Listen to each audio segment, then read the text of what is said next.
இஸ்லாமிய பெருங்குடி மக்கள் அனைவருக்கும் எனது ரமலான் வாழ்த்துக்களை தெரிவித்துக் கொள்கிறேன்.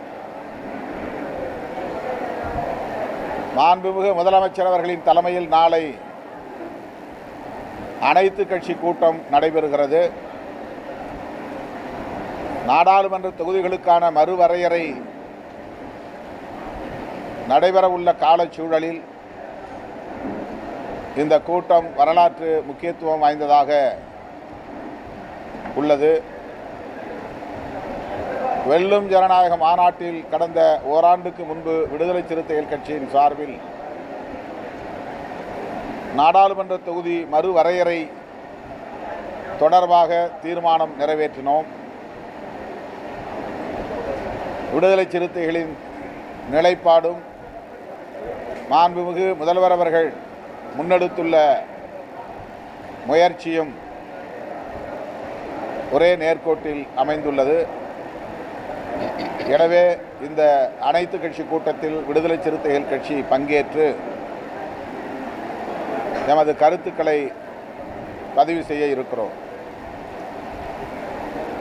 இந்திய ஒன்றிய அரசு 1976 குடும்ப கட்டுப்பாட்டு திட்டத்தை தீவிரப்படுத்திய காலத்தில் தமிழ்நாடு உள்ளிட்ட தென்னிந்திய மாநிலங்கள் மிக தீவிரமாக அதனை நடைமுறைப்படுத்தியதை நாடு அறியும்.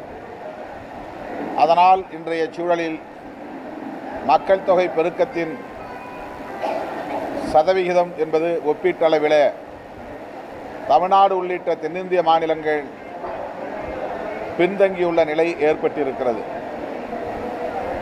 ஆகவே மக்கள் தொகை அடிப்படையிலே நாடாளுமன்ற தொகுதிக்கான மறுவரையறைகள் செய்யப்படுமேயானால் தமிழ்நாடு உள்ளிட்ட தென்னிந்திய மாநிலங்கள் வெகுவாக பாதிக்கப்படும் என்பதை அரசியல் வல்லுநர்கள், ஆய்வாளர்கள் தொடர்ந்து சுட்டிக்காட்டி வருகின்றனர். இந்த சூழலில் முதல்வர் அவர்கள் மேற்கொண்டிருக்கிற இந்த முயற்சி மிகவும் முக்கியத்துவம் வாய்ந்தது. தென்னிந்திய மாநிலங்களை ஒருங்கிணைப்பதற்கான ஒரு தேவையும் எழுந்துள்ளது. இந்த அடிப்படையில் முதல்வர் முன்னெடுக்கிற முயற்சி அனைத்துக்கும் ஜனநாயக சக்திகளாக இருக்கிற அனைவரும் உற்ற துணையாக இருக்க வேண்டும் என்பதை விடுதலை சிறுத்தைகள் கட்சியின் சார்பில் வேண்டுகோளாக முன்வைக்கிறோம்.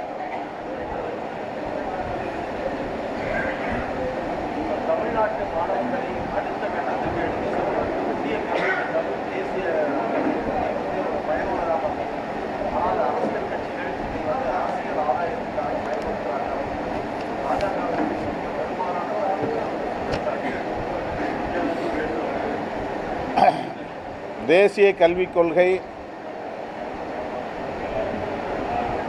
பிற மொழி பேசும் இந்தி அல்லாத பிற மொழி பேசும் தேசிய இனங்களை பெருமளவில் பாதிக்கும் வகையில் வரையறுக்கப்பட்டிருக்கிறது என்பதை முன்னுணர்ந்த காரணத்தினால் தமிழ்நாட்டிலே அதற்கு கடுமையான எதிர்ப்பு நிலவுகிறது. இன்றைக்கு அதனையொட்டி பிற மாநிலங்களிலும் கூட இந்தி அல்லாத பிறமொழி பேசும் தமிழ்நாடு அல்லாத பிற மாநிலங்களிலும் கூட மும்மொழி கொள்கைக்கு எதிர்ப்பு வலுக்க தொடங்கியிருக்கிறது. மும்மொழி என்கிற பெயரில் இந்தியை அவர்கள் கட்டாயப்படுத்துகிறார்கள்.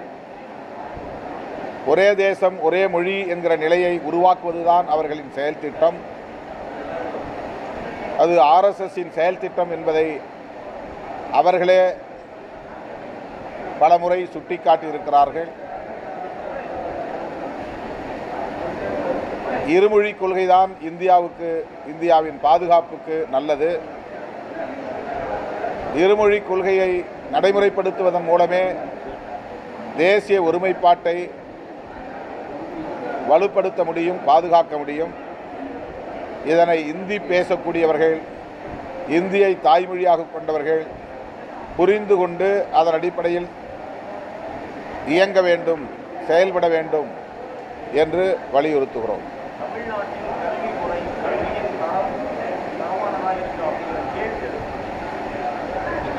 இந்தியாவிலேயே தமிழ்நாட்டில்தான் கல்வி தரம் மிகவும் போற்றுதலுக்குரியதாக இருக்கிறது. பல மாநிலங்களை சார்ந்தவர்கள் இன்றைக்கு தமிழ்நாட்டை நோக்கி படையெடுத்து வருகிறார்கள். வேலைவாய்ப்பை தேடி வருகிறவர்கள் ஒருபுறம், கல்வியை தேடி வருகிறவர்கள் இன்னொரு புறம், மருத்துவத்தை தேடி வருகிறவர்கள் இன்னொரு புறம் என்று சொல்லக்கூடிய வகையில் இந்தியாவிலே பிற மாநிலங்களுக்கு முன்மாதிரியாக விளங்குகிற ஒரு மாநிலமாக தமிழ்நாடு வளர்ச்சியடைந்திருக்கிறது. குறிப்பாக கல்வி தரத்தில் வளர்ந்திருக்கிறது என்பதை கல்வியியல் தளத்தில் பணியாற்றக்கூடிய வல்லுநர்கள் உறுதிப்படுத்துகிறார்கள்.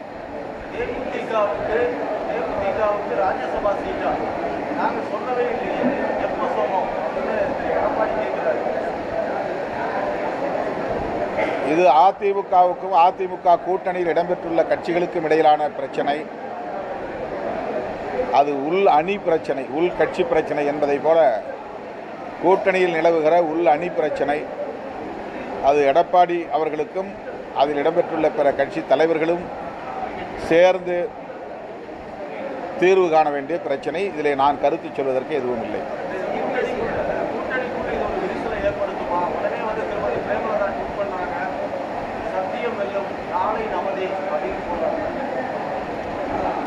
அதாவது அவங்களுடைய கூட்டணியில் இருக்கிற உச்சிக்கல் அது. அதில் நான் கருத்து சொல்றது ஒன்றும் இல்லை.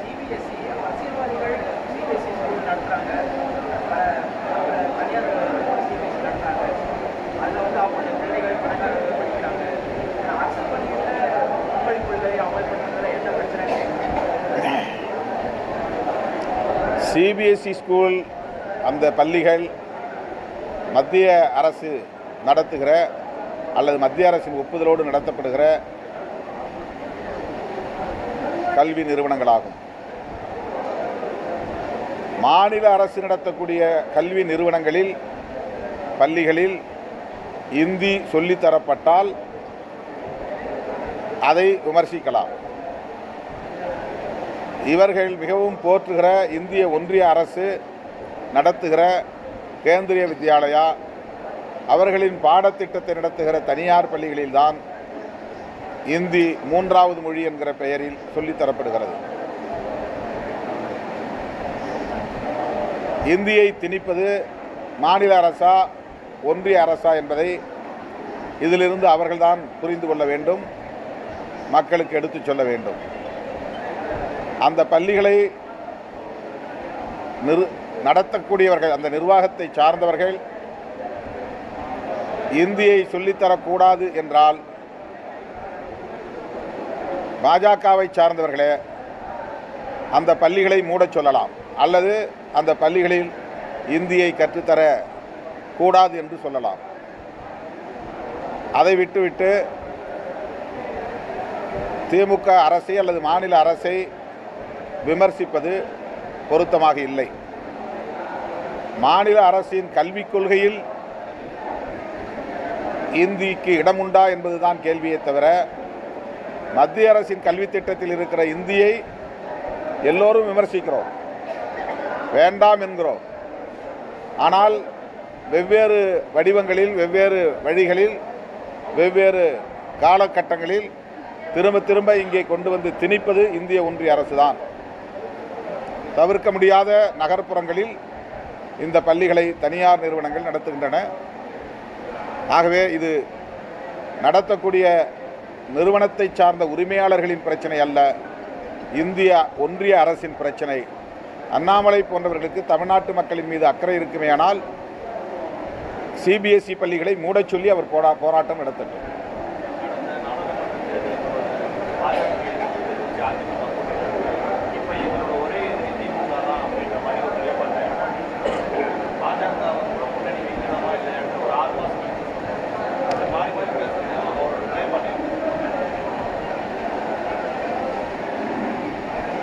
அதிமுகவுக்கு திமுக தேர்தல் களத்தில் எதிர்க்கட்சி அல்லது எதிரி கட்சி என்று சொல்லுவது சரி. பாஜக அவர்களுக்கு நட்பு கட்சியா எதிரி கட்சியா கொள்கை அளவில், இதை அதிமுக தலைமை தெளிவுபடுத்த வேண்டும். பாரதிய ஜனதா கட்சியோடு அதிமுகவுக்கு கொள்கை அடிப்படையில் எத்தகைய தொடர்பு அல்லது உறவு இருக்கிறது. ஜெயலலிதா அம்மையார் தேர்தல் களத்தில் சொன்னார், மோடியா லேடியா மோதி பார்க்கலாம் என்கிற அளவுக்கு பாஜகவுக்கு சவால் விட்டவர். ஜெயலலிதா அம்மையாரின் கொள்கை வழியில் இயங்கக்கூடிய அதிமுக பாஜகவை எப்படி மதிப்பீடு செய்கிறது, கொள்கை அளவில் அவர்களுக்கு என்ன உறவு இருக்கிறது என்பதை நாட்டு மக்களுக்கு, தமிழ்நாட்டு மக்களுக்கு அதிமுக தலைமை தெளிவுபடுத்த வேண்டும்.